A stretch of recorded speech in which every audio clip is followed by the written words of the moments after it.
Jusqu'au XVIIIe siècle, la population n'augmentait pas, ou très lentement. Les naissances étaient nombreuses et les décès aussi, les deux s'équilibrant à peu près. Au XVIIIe siècle, en Europe de l'Ouest et en Amérique du Nord, l'essor économique, les progrès de l'hygiène et de la médecine font disparaître les grandes crises de mortalité dues aux épidémies et aux famines. La mortalité, notamment infantile, diminue. Les familles continuent à avoir beaucoup d'enfants et les naissances restent nombreuses. Les décès sont dorénavant moins nombreux que les naissances et la population s'accroît rapidement. Les adultes prennent conscience que la plupart des enfants échappent désormais à la mort et qu'ils n'ont plus besoin d'en avoir autant qu'auparavant pour assurer la relève. La perspective de nourrir de nombreuses bouches et d'assumer les frais d'éducation les incite à adopter un nouveau comportement, la limitation volontaire des naissances. Le nombre d'enfants par femme diminue.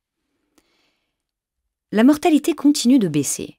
Les naissances restent plus nombreuses que les décès et la population augmente toujours.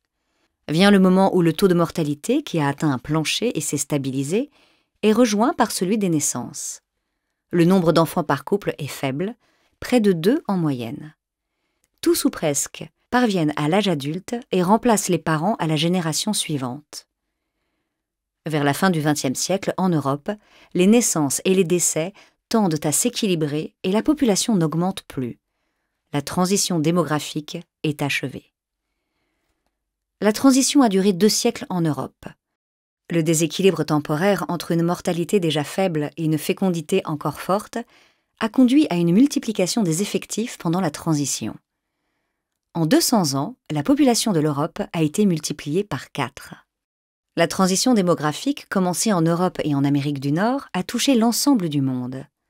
Partout sur la planète, la mortalité a diminué et diminue encore, et les familles choisissent de limiter les naissances, comme l'avaient fait avant les familles européennes et les familles nord-américaines. Et partout, la transition démographique s'est accompagnée d'une multiplication du nombre d'êtres humains.